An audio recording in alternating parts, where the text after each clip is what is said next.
in the 1600s as an alternative to high-maintenance marble flooring. It's made from small pieces of wood bonded together in a geometric pattern. The most common motif is squares, but it also comes in other patterns, such as herringbone, lozenges, and triangles.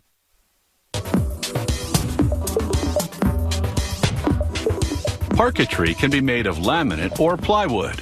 However, the best quality flooring is made from genuine woods such as oak, maple, or yellow birch. The factory first cuts the wood into planks, measuring 2 to 5 inches wide by about a yard long.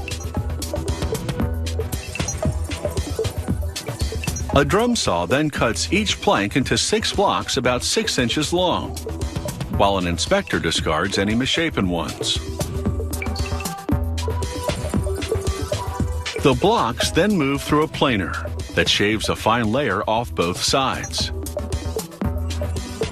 This reduces the blocks to a thickness of just under an inch and smooths the top and bottom surfaces.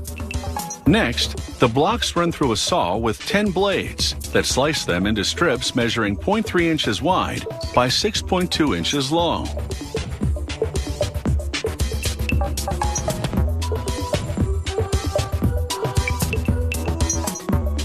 Quality controllers remove any strips with inconsistent thickness, which are usually the ones cut from the block's extremities.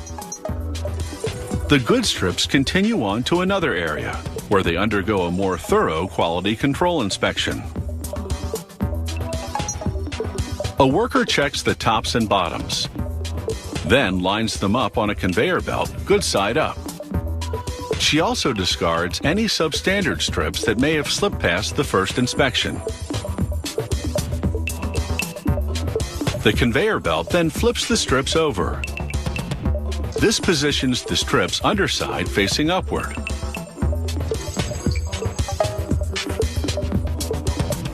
Saws then cut 2 parallel grooves through them. These grooves are set 0.9 inches in from the edge and are just deep enough to hold a thin aluminum wire that'll connect strips together to form tiles. The next machine dispenses the parallel wires.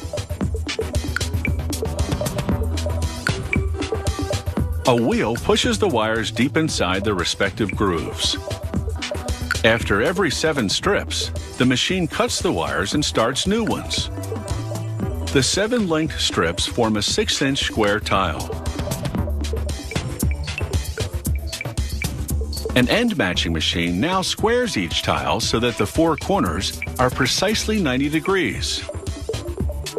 Then it carves tongues on 2 of the tile's edges and grooves into the other 2.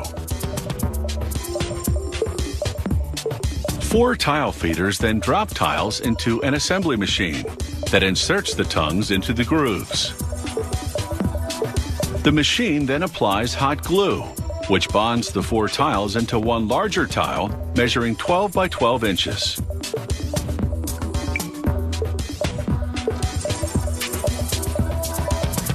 The tiles are now ready for varnishing. Feeders drop them onto the automated varnishing line.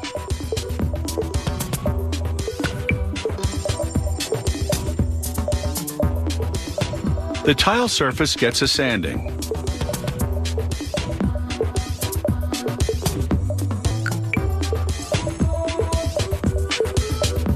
Rollers then apply an even coat of varnish.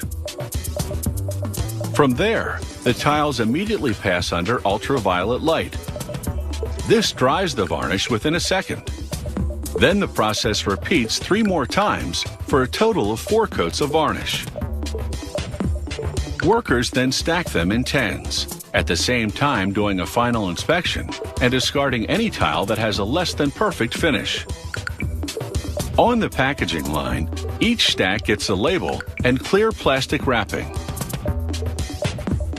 An oven shrinks the plastic tightly around the tiles.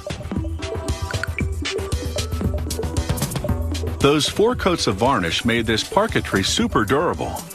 And because it's real wood, when the many years of wear do begin to show, you can simply refinish the floor to its original splendor.